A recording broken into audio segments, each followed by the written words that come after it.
communication faculty, but also the instructional designer, which really is just a word for me. I get to do fun things with other teachers, designing assignments for student engagement. We have this really great archive that's in the back of the library. And in the multicultural communication class, we got to work on this great project with Professor Steve Johns, where we were studying culture and communication and how culture impacts communication. And one of the learning objectives of the class was to take that all the way down to studying your local culture. And we decided to take that all the way to your local campus. So by diving into the archive, we came across these amazing oral history interviews that former communication students had worked on, interviewing Mr. Jim Walton and some of our first students here on campus, and discovered that there was a rock on campus that we still have outside Building 13. It used to be a rallying cry for students to rally at the rocks to share their voice. So students in communication classes and some of the English classes have now been sharing their own rocks, and we have an activity after the speaker in the back of the room where we would like for you to share your voice and tell us what you would put on your rock. And there's interactive posters for us to spend time with. As a part of students working on this project in Professor John's class, the students decided they would really like for more students to know about the rocks. And they asked for the Executive Vice President of Instruction, Dr. Treat, to come to class. So Dr. Treat's going to tell you today about his class visit and introduce our very special guest speaker today.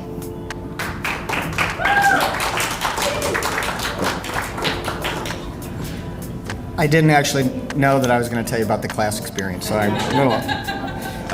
so I'll get to that. But I do want to welcome everybody, and I want to speak a little bit about Celebration of Learning. This event is so important to this campus as a way for students to demonstrate your voice as to what you've learned in your classes. And so I want to thank all of you who have created posters or will be presenting or making music or whatever the case might be.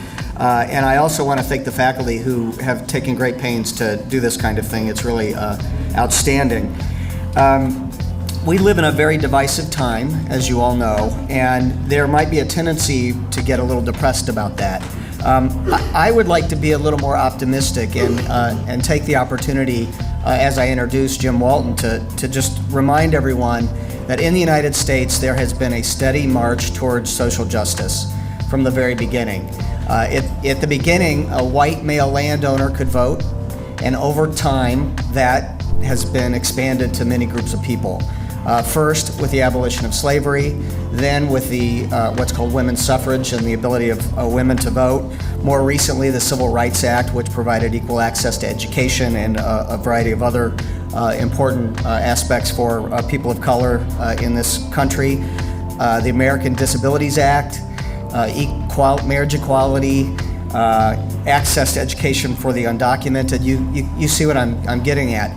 Even though this election was very divisive, and even as we might be afraid that your voices, regardless of where you come from, are not heard, I just want to reinforce that here at TCC that is the case, and that march will continue so long as there's student voice. Frequently, people in my position will say students are the leaders of tomorrow. But in the case of Jim Walton's story, and in the case of your story, I would simply like to say that students are the leaders of today.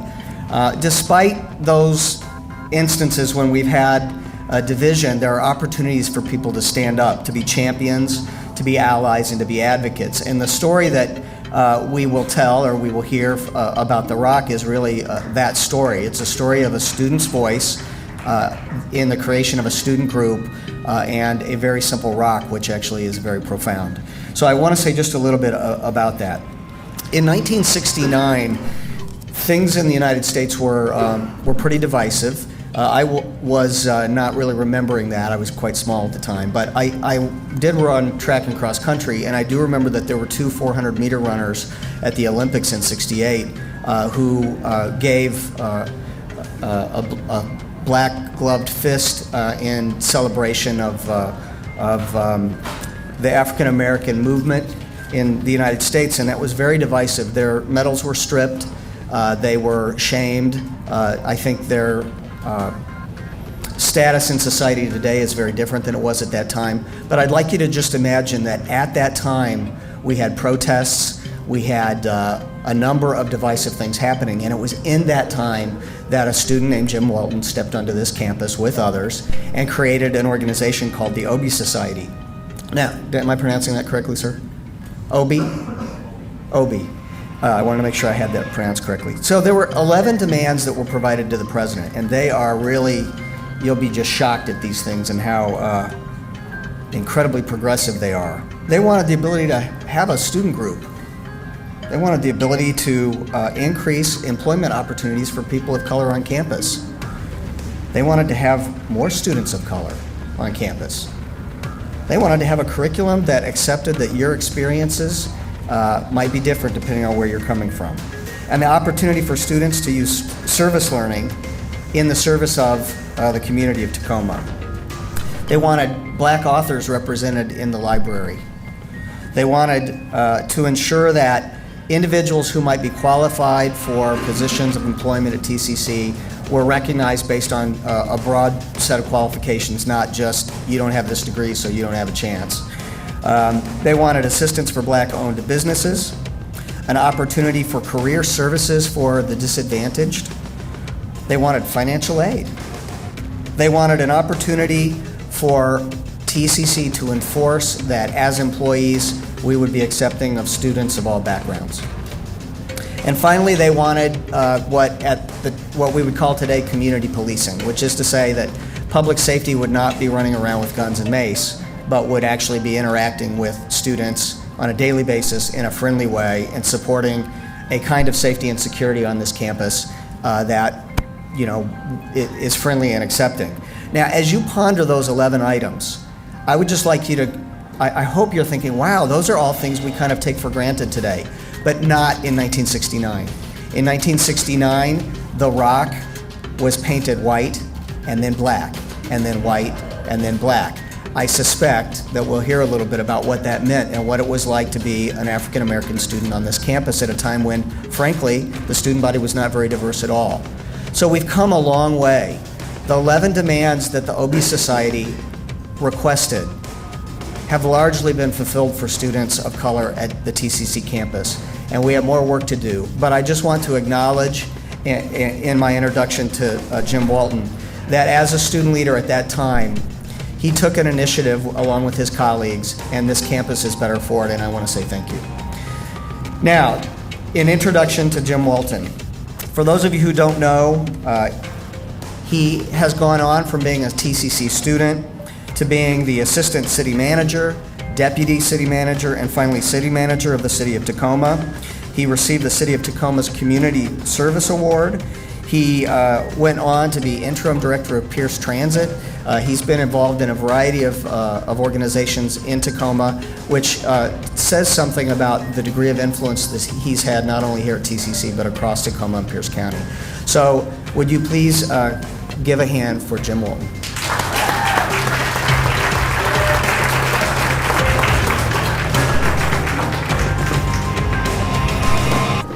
Good morning.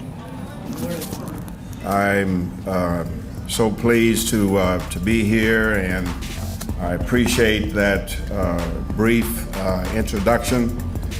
It is always good for me to come back to this campus, but Dr. Treat made me feel my age when he said in 1969 he has no recollection of 1969, but my longevity is one of my blessings, so I'm pleased to be who I am and how long I've been here and blessed to try and make a contribution.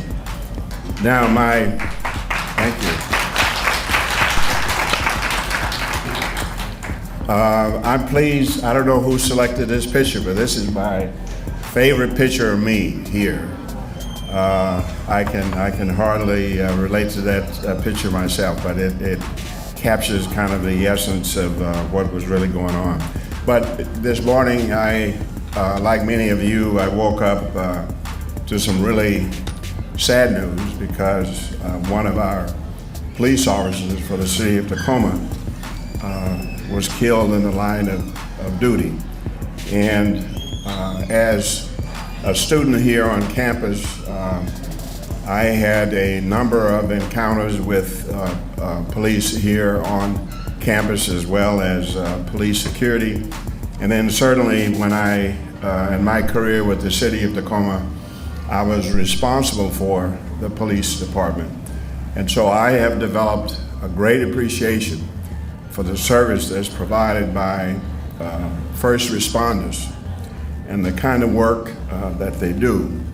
And so I would hope that all of us would keep the fallen officer and his family and other members of the department in your thoughts and prayers today.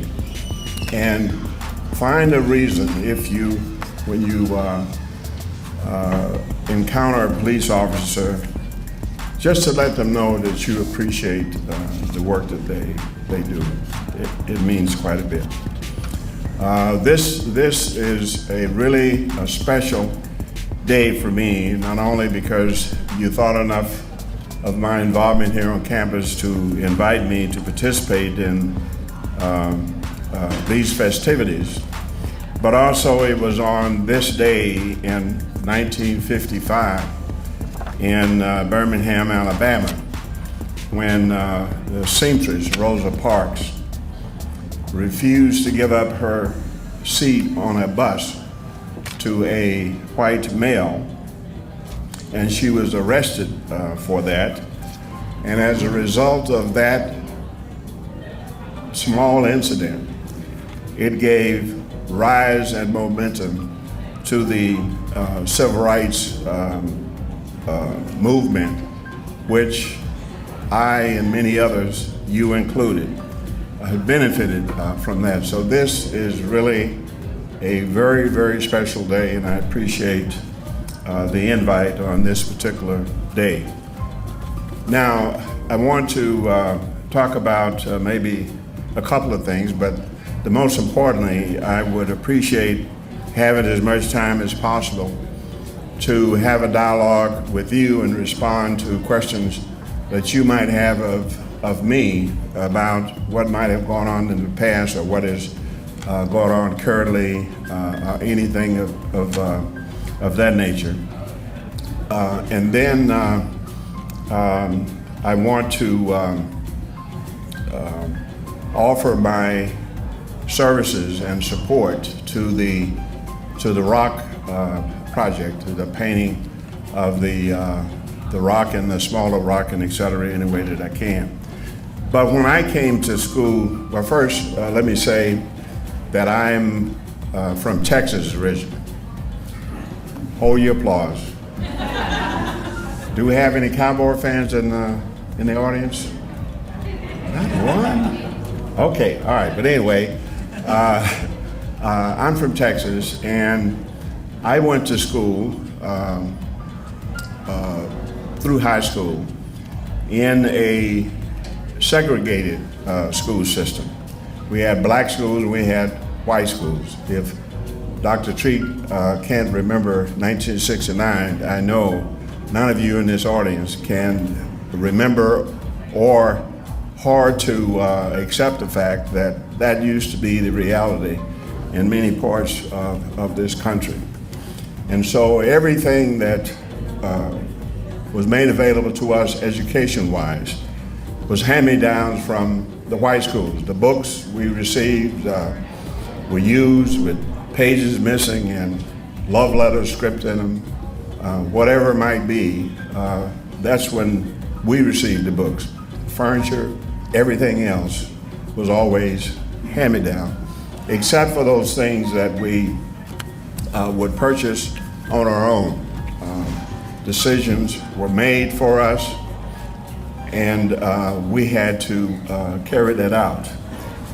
And so that's the kind of educational environment that I came up in. Now, when I finished high school, I have four siblings, 3 sisters and 1 brother. And the plan for my family is when the two boys finished high school, we were to leave Texas because Texas was not the kind of environment that a black child could expect to prosper in that environment. And my family wanted my sisters to stay close to home. They were willing to let me and my brother go elsewhere, but our sisters stayed at home. And so I left and joined my sister, one of my sisters in San Diego, her family, and started community college there and played football and worked odd jobs and really couldn't find out I couldn't afford the education, and I was a burden on my sister's family. She had 9 boys, and so you can just imagine here comes one more person in that family. So I needed to get out of that environment, so I volunteered for the military service. Volunteer draft is what they call it, and went in the Army as a way to get the GI Bill because I thought that I could pay for my education that way. And I went into the military service. I spent 2 years, and most of my time I spent as a paratrooper in the 101st Airborne Division. And then when I finished that, I went back to San Diego, started back to work, and started back to school. And then I was called back in service when our country was building up for the Vietnam conflict, and was stationed out at Fort Lewis for, I think it was 10 months. So that's how I ended up in the Northwest. And when I finished my service up here, there was no job in California to go back to, so I decided to stay and try to find work here, and I was able to do so. And once I found a job, then I started seeking to finish ways to finish my education. And I enrolled here at Tacoma Community College. And Tacoma Community College was, I think, 4 years old at that time, so it was a very, very new institution trying to find its way in this new setting. And many of the teachers and faculty were people who had taught school in the K-12 system, and they transferred over to TCC. So it was all very new and etc. And at the time, I was 30 years old, I think it was. So I was not a typical student. I had a good job, I had responsibility, I had a plan to get rich, and my plan was to invest in real estate. So as I was working and going to school, I had a friend of mine who was a realtor, was finding income property for me to invest in. And so I had all of these things going. I was blessed, I was pleased with my life. But I decided to come to TCC, and that was at the height of the whole civil rights effort, especially on campus. And there was a small number of African American students who were here, and we wanted to be included in every aspect of college life here at Tacoma Community College. We were excluded in every way that you can imagine. People just kind of tolerated us. The curriculums, the staff, everything that you could imagine, or maybe the things you are blessed to take advantage of now, was not in place then. And so we decided to organize to try and make a difference. And you heard some of the 11 demands that we had made. But what I found out is once we decided to organize, we were going to do all of these revolutionary things, no one wanted to take the leadership because there's risk involved when you're the leader, because you know that you're going to be retaliated against in some way. And so no one really wanted to step up and take the lead in order for us to do the things that we wanted to do. So I ended up in that position by default, really, because I didn't have the time to do the things necessary to organize because of all the other things I had going on. But nevertheless, I prayed about it. And then I decided, okay, I will figure this out. I don't know how, but I'll figure it out. And we started just that way, a small number of people. And the other thing, which was so terribly disappointing, is that many of the African American students who were here then, and it wasn't a large number, we couldn't get them to get involved. Again, they were afraid. They thought they would be ostracized. And we had people who were playing basketball, and they didn't want to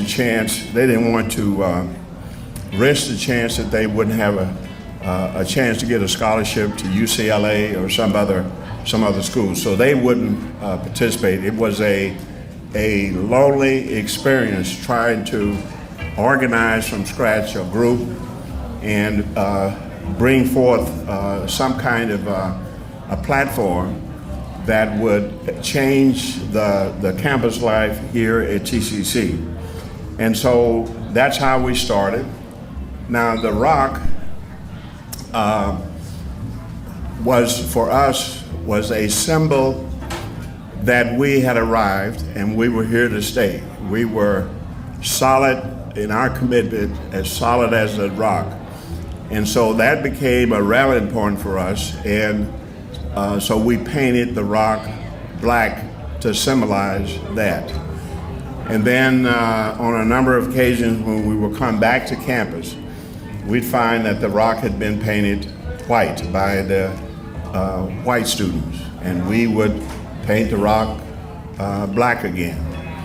And so we received a call from some community organizations wanting to see how they could support what we were trying to do here at Tacoma Community College. So one day we were in a meeting in downtown Tacoma, and I received a call to say, you need to get back to the campus because the white students are painting the rock, and they're having this big rally. And so we jumped in our vehicles, came back out of here. It was only about 6 of us. And when we came up on the rock, and then these students kind of turned in our direction. There was a real confrontation about to happen between about 6 of us, and it seemed like every white student here at TCC was in that crowd. I'm sure it wasn't the case. But when you're standing there and you can see what is about to happen to you, you think the whole world is against you. And so police was all over the place, the campus security, and then for some reason, all of a sudden, the campus security stepped away. They were standing in between us and this larger group of white students. The cops were all over the place, but they didn't move to head this off, and so we were somewhat under siege at that point because we were trapped with our backs to the rock, and there was really no way out from this large group of students. But there were 2 TCC faculty members, Bill Muse and Joe Kosai, who were advisors to us, and they stepped in between us and this large mob of white students to prevent any kind of violent activity taking place. And so the violence never happened, which we were pleased about, because as black students, we realized if we ever engaged in violence, our little movement was over, because this campus was full of police, the administration was not supportive, and so turning violent was not an option, but it almost happened. And on that day, the president then decided to meet with a delegation of us to go over the demands that you have read and heard about, and et cetera. And then things started to happen here at TCC. The first African-American member was appointed to the board by the governor. After we had a chance to go to Olympia and meet with the governor, they made that appointment. TCC hired a number of African-American staff members to start to put into place the kind of programs and activities that we had been pushing for. And of course, we then received money from the student fund to fund our activities. And so our initial effort was very successful, in my opinion. But I am terribly disappointed to hear from some faculty members that some of the issues that we raised in 1969 are still issues here at TCC. Certainly about the hiring and divorce in terms of shaping the direction for this school. That is disappointing. But it's not just here at TCC. It's happening all over the country. The Black Lives Matters movements, et cetera, really, except for the name, is no different than what we were engaged in 1969. So the more things change, the more things remain the same. And so we're still having to fight to hold on to the things that we thought we had achieved many years ago. But that is where we are as a country. And to this recent election and kind of the climate of things now, I would hasten to say that my candidate didn't win. I had my personal pity party, but it only lasted 24 hours because the world goes on. And we're still in the greatest country in the world. If my voice is silenced and your voice is silenced, then it's no telling what will happen. But I have faith in the resiliency of the American people. I have faith in the things that we hold true. I have faith in you as the next generation, that you will raise your voice in a collective sort of way that will not allow us to go backwards in terms of the things that we've been able to achieve. So I'm optimistic. As long as I stay engaged, and if you stay engaged, this country will be okay. But it will not happen if you decide to remain silent and not been willing to take the risk to step out and make sure you speak up for what you think is important. And so, though you might have some concerns about all that, but stay involved and stay vigilant, and we will continue to enjoy the freedom and progress that is the American way. And so thank you so much for having me.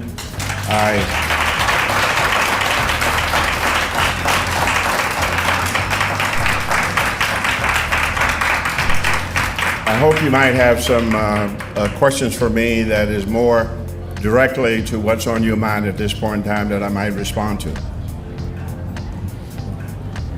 Yes.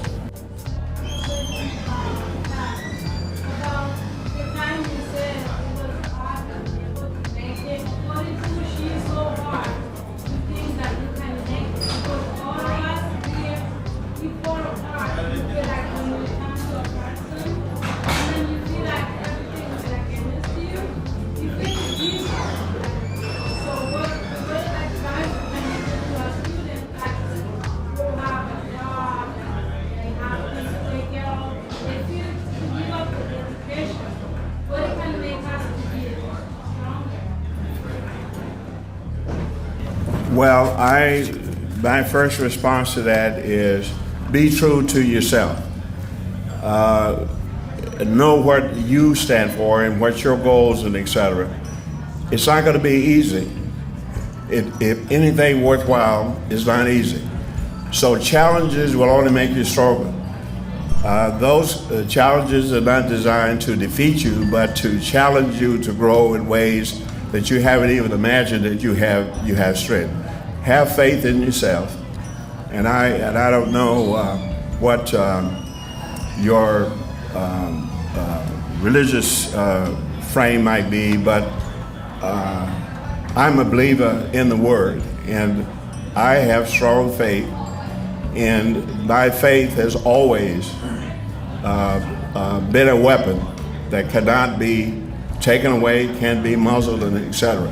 Even when you may not see the path as clear as you'd like to, but step out anyway. Step out, just keep stepping, and you'll be amazed that what looks like a wall, when you get closer, is a door. But if you don't move in that direction, you'll think it's a wall. So just have faith in who you are, what your purpose is, and have faith that you know that you can do what you set out to do. Yes. Thank you for your speech. I just want to ask you, do you think talking about ourselves in the manner of the color of our skin perpetuates racism? Well, your point is a good one, I think, and it's a point that I failed to mention. At this point in time, in my opinion, we're a nation divided on all kinds of lines: race, age, gender, sexual orientation, whatever the case might be. And even in this last election, we came up with some new divisions that I had never even thought about. Dividing people between those with degrees and those without degrees, and the people who live in the Midwest from the people that live in the South. We need to come together as a country and fade some of the lines of division, and being willing to step out of your box and have a new thought about an old way of thinking and doing things. We're all a product of our environment, but until I can become a better me, then I can't, quote, fix you. I first have to fix myself. To be open to new ideas, to embrace others. Your thoughts and ideas on things are just as valid as mine. We need to have a conversation and find new ground to have a better understanding as opposed to perpetuating old notions about the world and other people. Just one more follow-up. If racism is learned, do you believe that it can be unlearned? Oh, absolutely. I'm a living, walking proof of that. If you come up in the environment that I came up with, you have hate and bias that's unrecognized in many ways, that I found is very limited. It was limiting me. My thought process about other people was limiting me and my progress. So it was in my enlightenment's interest to get over that, because the only way that I can keep someone else down, I have to stay down with them. And I wanted to rise. I wanted to get up and do things. And so I had to work on who I am and not try to keep you down or somebody else, and etc. So it can be unlearned. And if we're to continue to be the country that we enjoy and benefit from, we need to get over it. Yes, we can unlearn it. It happens every day. I'm a living proof of that.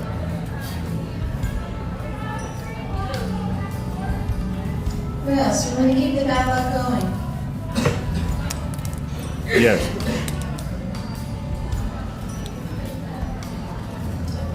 So I came a little late, don't know about all the information that's around here. How can I see your name? Your name, please. My name, James Walton or Jim Walton. So I'd say about The Rock, how did you all handle that situation? How did you feel about it being painted over? How do we feel about it being painted over? Well, it felt like, as I said, we were trying. The Rock was symbolic for us as being here to stay, and we were solid and we were committed. And so each time that the Rock was painted over, it seemed like the message was, not here, not this time.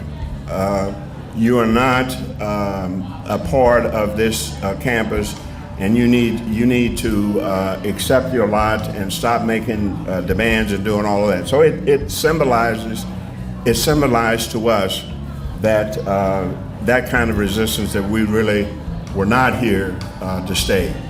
But what people failed to realize, and I think I said before, it was that kind of pushback that made us strong. It's just like leaning into the wind. That was the best thing that could have happened to us, is to have that kind of blatant resistance, because it was out of the closet. Everybody had to deal with it. And this campus benefited as a result of that. So it symbolizes exclusion, that we were not a part of this system. We were accommodated, but not really a part, but we thought differently. And because we persisted, we prevailed.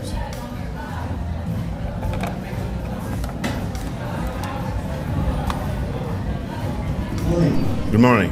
Question.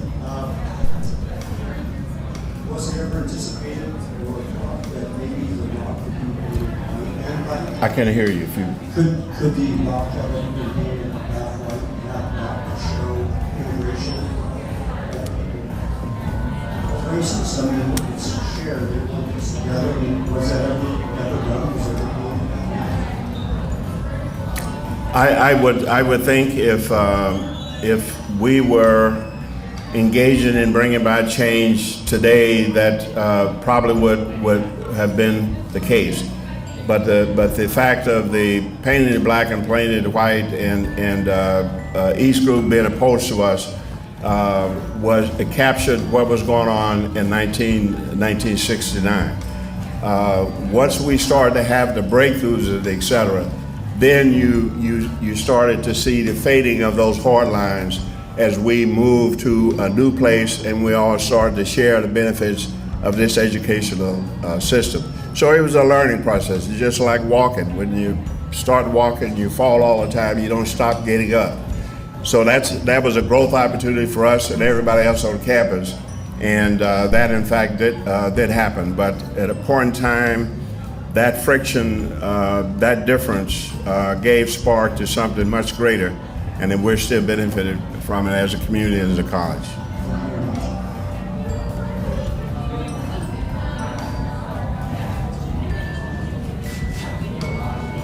Well, thank you for your speech. Thank you. Over the past 2-5 years, I've noticed a big difference from, say, the activism that goes on, say, more towards the 60s. I'm a hunter restaurants and I can't stop. But right now is a big subject is the internet. I've seen a lot of my friends, see myself. We go to subcultures, the things that we kind of like, whether it's music or some other things. We can sort of dive into the internet and Speak a little closer. Oh, excuse me. Sorry. With the internet now, I see us kind of escaping back to a more digital place to have these conversations. And I think that almost detracts it from more local discussion in a way that we don't so much help the community as we're looking for places to help ourselves. How do we get people back, say, off the internet and into a more communal effort for things like this again? So how do you get people off of the internet and more engaged with each other? I don't know, but it's going to be a challenge. But I think the internet and all that technology, in my opinion, is a barrier between building good relationships, because we don't talk anymore. We don't listen to each other anymore. We don't, not unless a class required, we don't write. And so we have just disengaged. We're in our own individual world. And I think that's why we miss so many signals and so many opportunities to grow and develop, simply because we are hunkered down in our own little small world. If we could just start talking with each other, we would be much better. Now, when I was the interim CEO of Pierce Transit, which was in 2014 and 15, one of the things we had to do is almost prohibit people from sending emails for someone who is around in the next office to them. There was no face-to-face, no talking and no joint planning and just brainstorming ideas, because people could go to their office or their cubicle and just basically hide and have no interaction with people. And that directly impacted how we dealt with our customers, because we were behaving the same way. So we need to re-engage face-to-face, reach out to someone that you don't know, that you have no reason to reach out to them, and just create relationship. The whole world operates on relationships. If they're bad, we have war everywhere. But where we come up with solutions, it is based on relationship. Technology and all the other things is great, but we have to reestablish relationships, one person to the next person.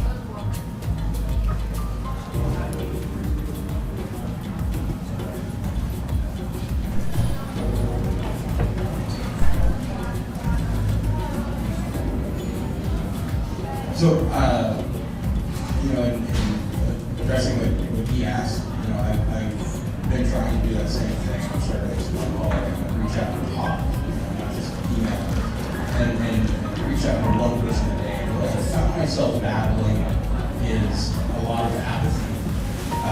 It's met with success, it's met with connection, but within days it just degrades. And one of the things that I see lacking in this, as opposed to something like F'16, is charismatic leadership, unifying people in a singular direction. How do you come up with those kind of leaders in a day and age when anybody is just so easily ripped apart? When any argument is the wrong argument, when any time is the wrong time, when any way is the wrong way? How do you combat those kind of things and get over that general apathy to just stay stuck in my bubble, as opposed to step out and take a risk and take action? In a day when we have to disconnect ourselves from these things that have the potential to be able to lead so many people, how do you create a system that will give that kind of leadership and link us in a physical form that we can then turn into action coalitions that will have meaningful impact on that athlete? Well, I think one way we might start to demand better leadership is raise your voice, increase your action, get engaged, have a meaningful discussion with the people who run to represent you. Don't vote for me just because I might be in a union or I'm in a particular party and I'm speaking, party speaking, etc. People, those of us who are blessed to have a chance to lead, need to first understand what it means to serve. Be a servant leader.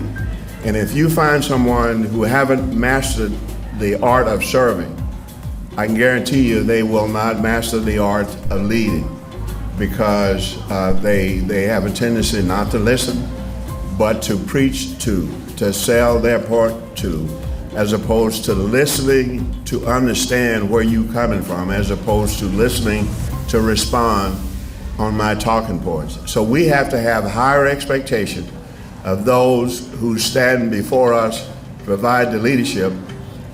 We need to be stronger followers than they can ever be leaders.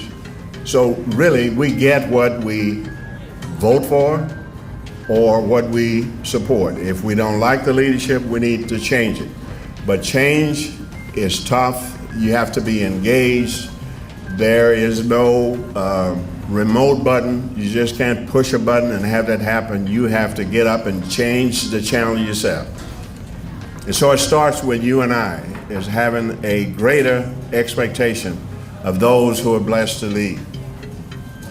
So we're going to have time for one more question, but I want to segue into what Mr. Walton's advised. Our next activity is we're going to watch a quick video about having those courageous conversations with food.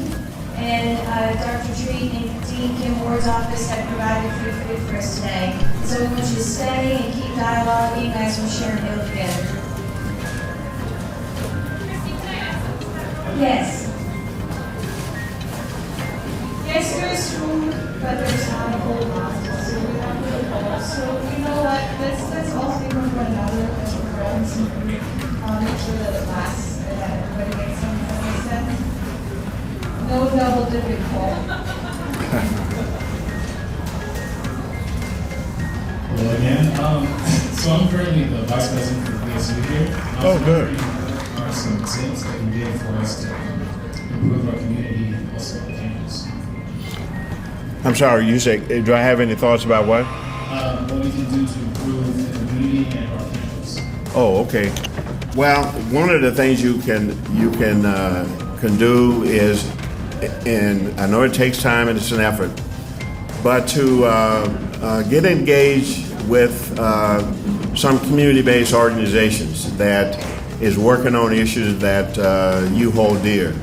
It is an education in and of itself, just to grow the world that you're functioning in. Again, reaching out for new opportunities, for new people, and et cetera. That's number one. Number two is first, make sure that you don't lose sight of your own education. Develop who you are.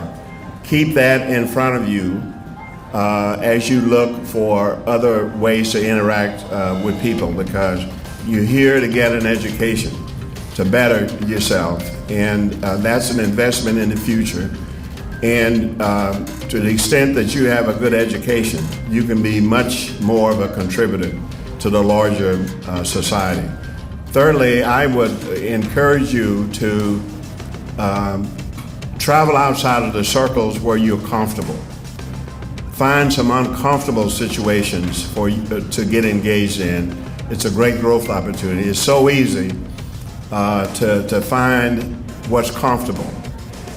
Now, I liken it to what happens with water. Water will always find the point of least resistance.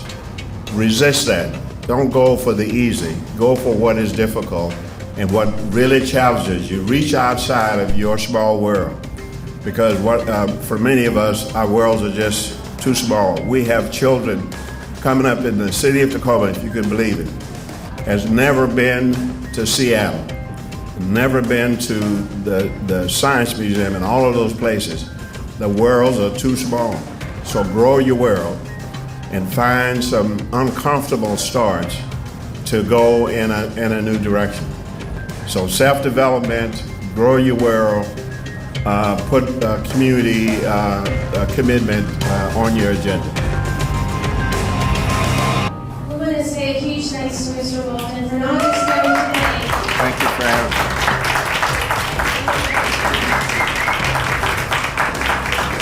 We want to thank you for today, all the work of the yesterday of the 1960s, and for being continually dedicated to serving our community and helping us as we look for the mission and activities that we want to do for tomorrow. Thank you so much.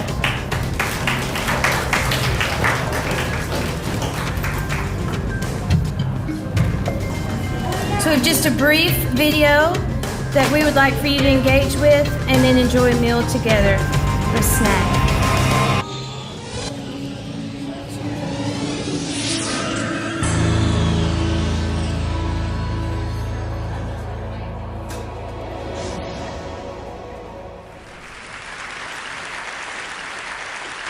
This room may appear to be holding 600 people, but there's actually so many more, because within each one of us, there's a multitude of personalities.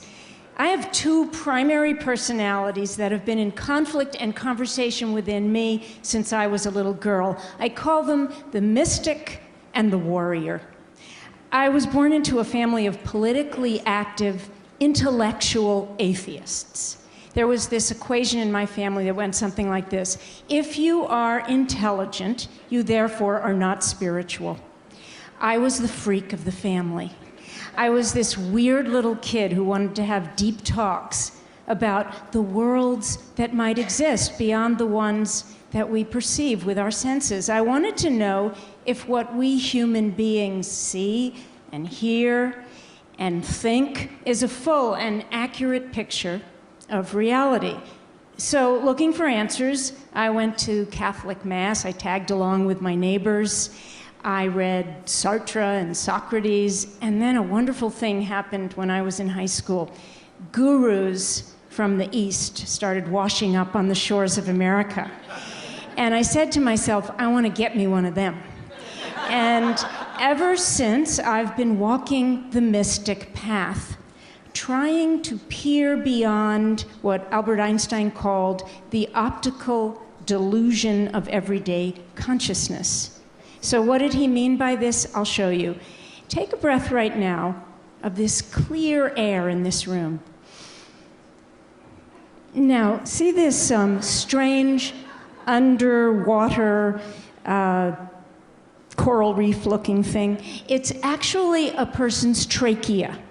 And those colored globs are microbes that are actually swimming around in this room right now, all around us.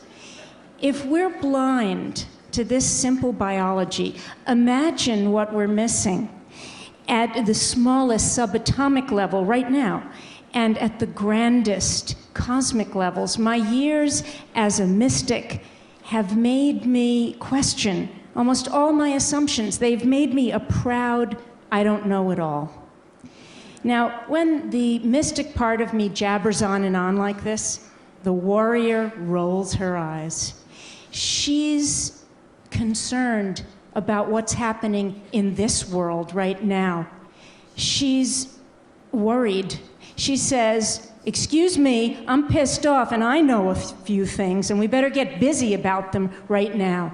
I've spent my life as a warrior, working for women's issues, working on political campaigns, being an activist for the environment. And it can be sort of crazy-making, housing both the mystic and the warrior in one body. I've always been attracted to those rare people who pull that off, who devote their lives to humanity with the grit of the warrior and the grace of the mystic. People like Martin Luther King Jr., who wrote, I can never be what I ought to be until you are what you ought to be. This, he wrote, is the interrelated structure of reality. Then Mother Teresa, another mystic warrior, who said, the problem with the world is that we draw the circle of our family too small.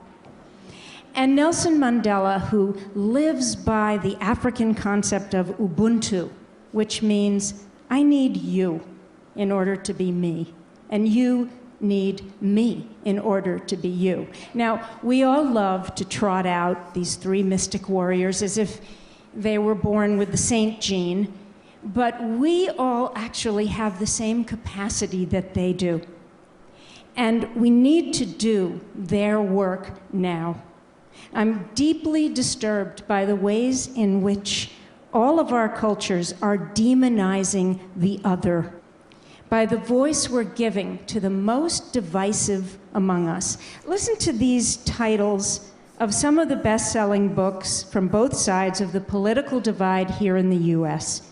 Liberalism is a mental disorder. Rush Limbaugh is a big fat idiot. Pinheads and patriots arguing with idiots. They're supposedly tongue-in-cheek, but they're actually dangerous. Now, here's a title that may sound familiar, but whose author may surprise you. 4.5 years of struggle against lies, stupidity, and cowardice. Who wrote that? That was Adolf Hitler's first title for Mein Kampf, My Struggle, the book that launched the Nazi Party.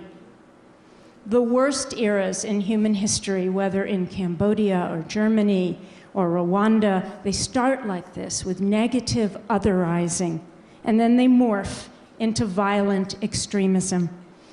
This is why I'm launching a new initiative, and it's to help all of us, myself included, to counteract the tendency to otherize. And I realize we're all busy people, so don't worry, you can do this on a lunch break. I'm calling my initiative, Take the Other to Lunch. If you are a Republican, you can take a Democrat to lunch. Or if you're a Democrat, think of it as taking a Republican to lunch. Now, if the idea of taking any of these people to lunch makes you lose your appetite, I suggest you start more local, because there is no shortage of the other right in your own neighborhood. Maybe that person who worships at the mosque, or the church, or the synagogue down the street, or someone from the other side of the abortion conflict, or maybe your brother-in-law who doesn't believe in global warming. Anyone whose lifestyle may frighten you or whose point of view makes smoke come out of your ears. A couple of weeks ago, I took a conservative Tea Party woman to lunch. Now, on paper, she passed my smoking ears test. She's an activist from the right, and I'm an activist from the left. And we used some guidelines to keep our conversation elevated, and you can use them too, because I know you're all going to take another to lunch. So first of all, decide on a goal to get to know one person from a group you may have negatively stereotyped. And then before you get together, agree on some ground rules. My Tea Party lunchmate and I came up with these. Don't persuade, defend, or interrupt. Be curious, be conversational, be real, and listen. From there, we dove in, and we used these questions. Share some of your life experiences with me. What issues deeply concern you? And what have you always wanted to ask someone from the other side? My lunch partner and I came away with some really important insights, and I'm going to share just one with you.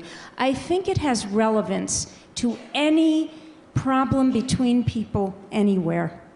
I asked her why her side makes such outrageous allegations and lies about my side. What, she wanted to know. Like we're a bunch of elitist, morally corrupt terrorist lovers. Well, she was shocked. She thought my side beat up on her side way more often, that we called them brainless, gun-toting racists. And we both marveled at the labels that fit none of the people we actually know. And since we had established some trust, we believed in each other's sincerity. We agreed we'd speak up in our own communities when we witnessed the kind of otherizing talk that can wound and fester into paranoia, and then be used by those on the fringes to incite. By the end of our lunch, we acknowledged each other's openness. Neither of us had tried to change the other, but we also hadn't pretended that our differences were just going to melt away after a lunch. Instead, we had taken first steps together, past our knee-jerk reactions to the Ubuntu place, which is the only place where solutions to our most intractable seeming problems will be found. So, who should you invite to lunch? Next time you catch yourself in the act of otherizing, that'll be your clue. And what might happen at your lunch? Will the heavens open and We Are the World play over the restaurant sound system? Probably not. Because Ubuntu work is slow and it's difficult. It's two people dropping the pretense of being know-it-alls. It's two people, two warriors, dropping their weapons and reaching toward each other. Here's how the great Persian poet Rumi put it. Out beyond ideas of wrongdoing and right doing. There is a field. I'll meet you there.